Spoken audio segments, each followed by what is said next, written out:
Back before we had T56s and TKX transmissions, we had the old T5. And this old shitbox behind me has been through way more power than it should have for a number of years. We were probably on about a 690 pass at about 500 wheel in a streetcar, so this transmission owes me nothing.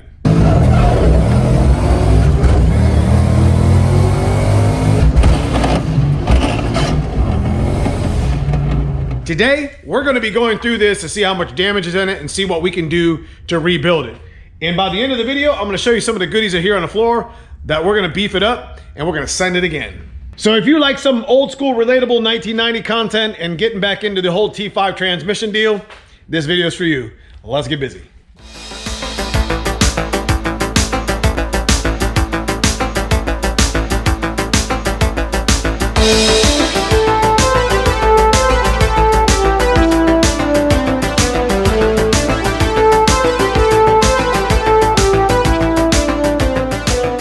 What you have here is an old school 90s model T5 world-class Borg-Warner transmission. Now, they ended up being Tremec transmissions in the end of the 90s. This is the one that was out of a Fox body, much like the ones behind us. And these things are only supposed to handle about 300 pounds of torque. This one's seen about 500 to the wheels, which makes it even more at the crank. And it's survived not only boost, but nitrous and supercharger. I think Dad's car's transitioned from 280 wheel to 320 to 350 to 400.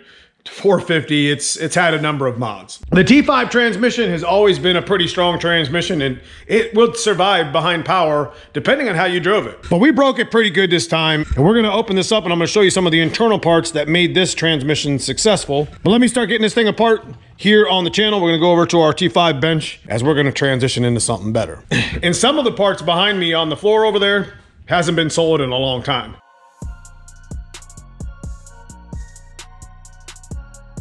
One of the first parts that have helped over the years is having a good transmission base. Now, these are like this on my T56 and my TKX. TKX sitting here on the floor. This is my TKX shifter. And here on my T56, this is the another Hanlon shifter that we've done pretty well with. And you can see that it's got stops in it that you can adjust. Having shifter bases with stops is pretty key for helping some of the survival of the internals on these transmissions. The first thing we're gonna take off is the shifter base. Doesn't smell too bad. This is the old Pro 5.0 power tower that they used to run. Got it set up pretty good there. I like to keep an old slip yoke around. I got a handful of them. Yeah, I think we emptied this into this bucket once already. Oh yeah. All kind of shinies in there. I run all the Dex 3 Red in all my T5s. And even my TKX, when we were first breaking it in, it got broke in on Dex 3 and then we put the Tremec fluid in. So fluid does play a part.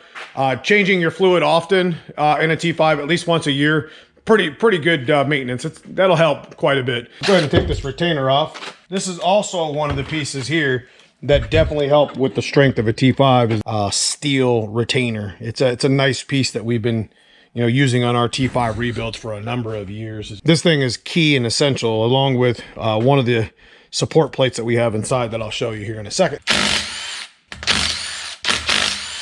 I like to use the right stuff. This is probably one of the best gaskets sealers that I've ever used. Good, nice piece. It's worth the 30 or 40 bucks it is to upgrade it. So here's one thing you want to watch out for too is on your input shaft. You want to look for the splines getting twisted. This is only a 10 spline input and these things, these splines get bent up pretty good, just as much as the rear 28 spline output shaft. Go ahead and pop this pin out while we can now.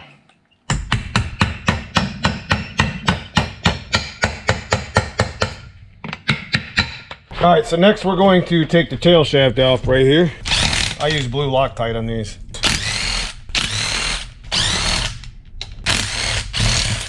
It's probably gonna make a little bit of a mess here, but we'll get it off the back here. Looks like the tail shaft's actually salvageable. We could use in our next build. We just got to clean it out really good. I'm going to take this top plate off with these 10 millimeters. This should come out pretty easy.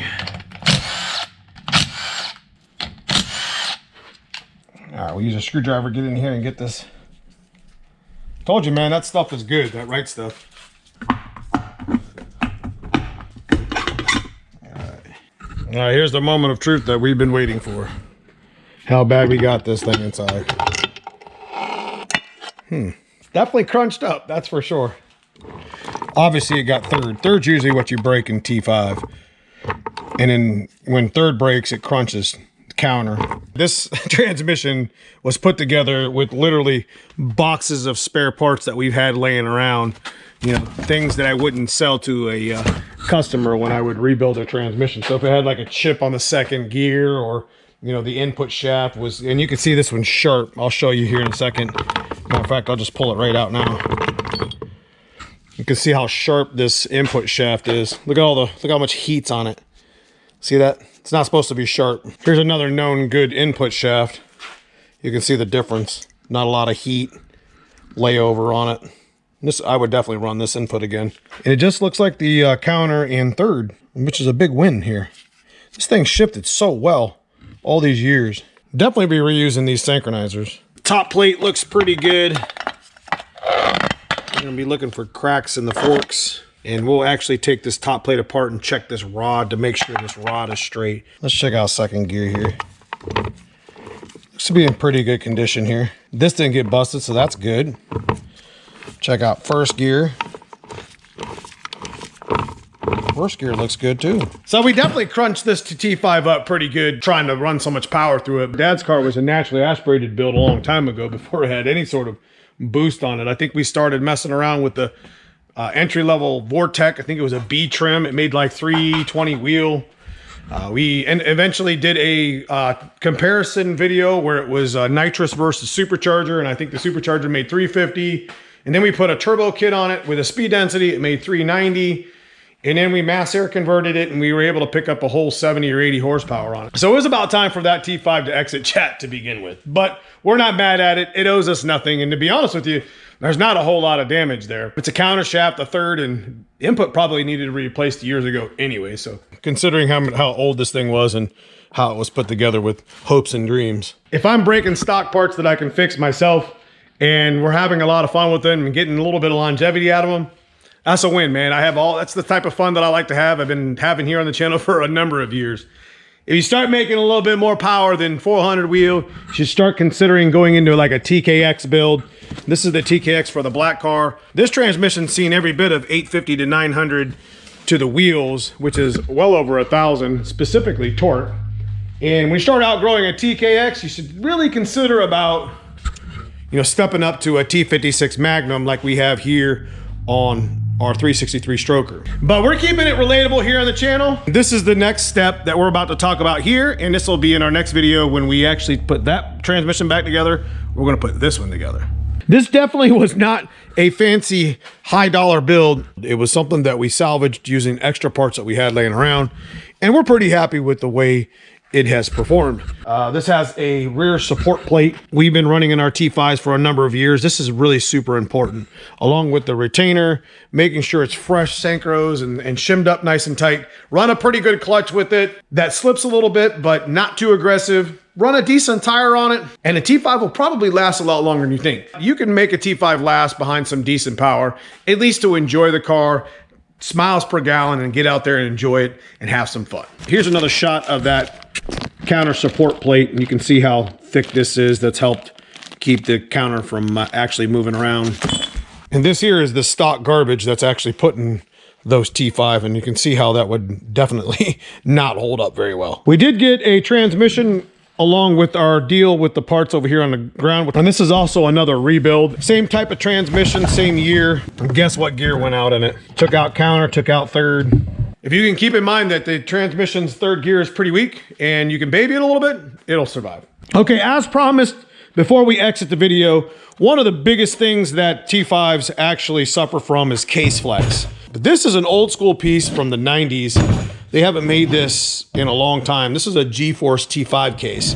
It's got a thicker front plate, rear plate. It's just overall stronger than the actual stock unit. I got the whole gear set here from our buddy here on the channel, Gabe Large. And I want to say a special thanks to Earl Johnson, the T5 guy.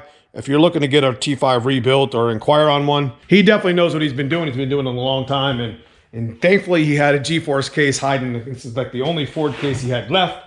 So we got lucky and got one here on the channel just for the dad's car. But these are all a G-Force gear set.